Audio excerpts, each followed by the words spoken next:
మీకోసమే, మీ బతుకులు బాగు చేయడానికే, మీ పంటలు పండించడానికే, మీ ఎండిన భూములను తడపడానికే, మీ కాళ్ళు కడిగి ఆ నీళ్లు మా నెత్తి మీద చల్లుకుంటామని చెప్పి ప్రజల యొక్క నీళ్ల సెంటిమెంట్ ను ఉపయోగించుకొని రాజకీయ ప్రయోజనం పొందడానికి మీరు ప్రయత్నం చేస్తున్నారు. నేను ఇప్పుడు సూటి హరీష్ రావు గారిని అడుగుతున్నా, నువ్వు అసలు కాళేశ్వరం ప్రాజెక్టు ఎక్కడ నిర్మిస్తున్నావు? ఒకవేళ కాళేశ్వరం ప్రాజెక్టు మీరు చెప్పినట్టుగానే నిర్మాణం పూర్తయితే మొట్టమొదట ఎవరికి నీళ్లు వస్తాయి? పెద్దపల్లికి వస్తాయా? కరీంనగర్ లో ఉన్నోనికి వస్తాయా? సూర్యాపేటలో ఉన్నోనికి వస్తాయా?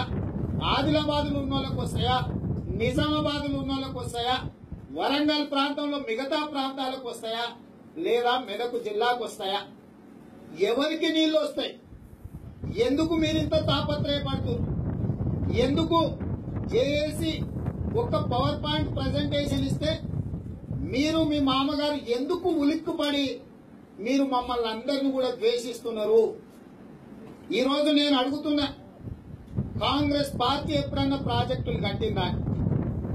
మరి సాగునీటి భారీ శాఖ మంత్రి అయిన తర్వాత హరీష్ రావు గారు, మరి మీకు మీ డిపార్ట్మెంట్ వాళ్ళు ఏం చెప్పినో నాకు తెలియదు, ఎందుకంటే మీరు పెద్దగా చదువుకోలే నాకు తెలుసు.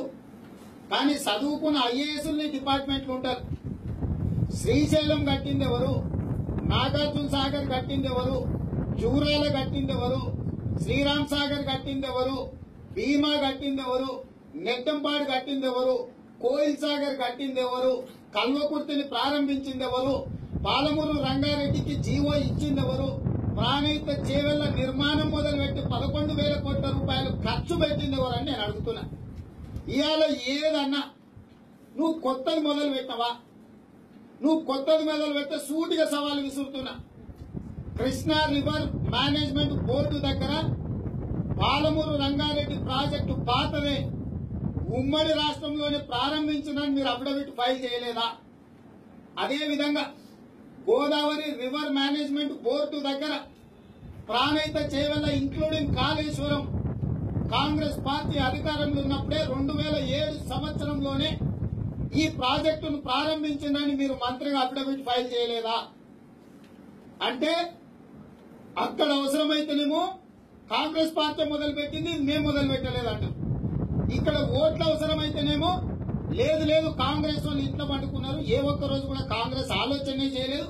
కాంగ్రెస్ కి ఇట్లాంటి మంచి ఆలోచన ఎన్నడాన్ని వచ్చిందా? ప్రజల బతుకులు బాగు చేయాలని ఎన్నడాన్ని అనుకున్నారా? ఇట్లాంటి దరిద్రం కొట్టు కాంగ్రెస్ అసలు ఈ రాష్ట్రంలో ఉండాల్సిన అవసరం ఉందా అని మాట్లాడుతున్నారు. నేను అడుగుతున్న సవాల్ విసురుతున్నా. శ్రీశైలం వస్తావా? నాగార్జున సాగర్ వస్తావా? శ్రీరామ్ సాగర్ వస్తావా? భీమా వస్తావా? నెట్టంపాడు వస్తావా? కోయిల్ సాగర్ వస్తావా? కల్వకుర్తి వస్తావా? పాలమూరు రంగారెడ్డికి వస్తావా? ప్రాణహిత చేవెళ్లకు వస్తావా?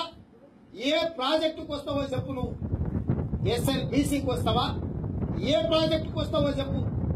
ప్రతి దగ్గర ప్రారంభించింది, మెజార్టీ ప్రాజెక్టులను పూర్తి చేసింది కాంగ్రెస్ పార్టీ కాదా?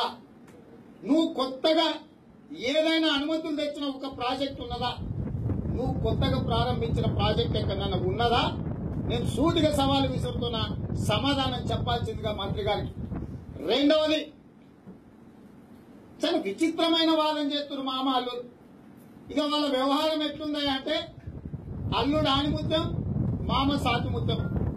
ఇక నా ఇప్పు నువ్వు కోకు, నీ ఇప్పు నేను కోకుతా. మా అల్లుడు హరీష్ అయితే ఇక కష్టపడుతున్నాడు కదా అంటే ఇక కష్టపడుతున్నాడు కదా అని ఆయన మైక్ ఎత్తుకుంటే ఇక ఇదే ఎత్తుకుంటాడు 101 రాగం.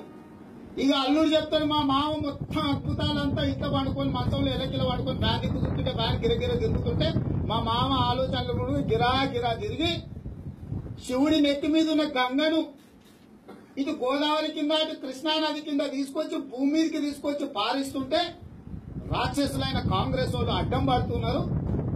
మేము జలయజ్ఞం చేస్తుంటే, మేము యజ్ఞాలు చేస్తుంటే, యాగాలు చేస్తుంటే, తెలంగాణ సమాజాన్ని ఉద్ధరిస్తుంటే కాంగ్రెస్ వాళ్ళు అడ్డం పడుతున్నారని నోటికొచ్చింది మాట్లాడుతున్నారు. నేను సూటిగా అడుగుతున్నా, నువ్వు అధికారంలోకి వచ్చిన జూన్ 2, 2014 నాటికి కల్వకుర్తి ఎత్తిపోతల పథకం 92% పనులు పూర్తయినాయి. 8% పనులను 4.5 సంవత్సరాలలో నువ్వు పూర్తి చేయలేదు.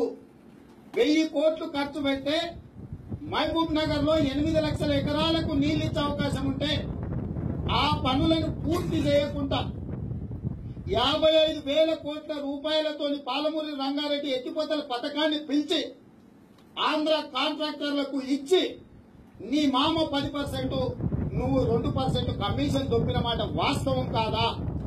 నిజంగానే తెలంగాణ ప్రజల పట్ల, పాలమూరు బిడ్డల పట్ల, వాళ్ళ వలసల పట్ల, వాళ్ళ చావుల పట్ల, వాళ్ళ పేదరికం పట్ల వాళ్ళు ఏదైనా వలసలు పోతుంటే ఆపాలంటే పాలమూరులో ఉన్న ప్రాజెక్టులను పూర్తి చేయకుండా మీనమేషాలు లెక్కిస్తున్నావంటే టీఆర్ఎస్ పార్టీని పొందదీసి పాతి పెట్టాలా, లేకపోతే మిమ్మల్ని అభినందించాలా?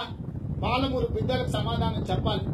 రెండవది, తెలంగాణ వస్తే వంకర కాళ్లతో, వంగిన నడుములతో నడమలేక తల్లిదండ్రులు కూలిపోతుంటే బిడ్డల్ని ఇళ్లలో గుడిసెల దగ్గర మంచాలకు తాళ్లు పెట్టి కట్టేసి ఫ్లోరైడ్ బాధితుల గురించి పొగల ఏడుపులేసి ముసలి కన్నీరు గార్చి సమైక్య రాష్ట్రంలో నల్లగొండ బిడ్డలు ఫ్లోరైడ్ బాధతో, వంగిన నడుముతో బాధపడుతుంటే ఎన్నో రాత్రుల్లో దుఃఖంతో నేను బువ్వ తినలేదని నీ మామ నువ్వు చెప్పిన మాట నిజం కాదా? ఆ దుఃఖంతో మందు తప్ప బుక్కలు బువ్వ ముట్టుకోలేదని మీరు చెప్పలేదా?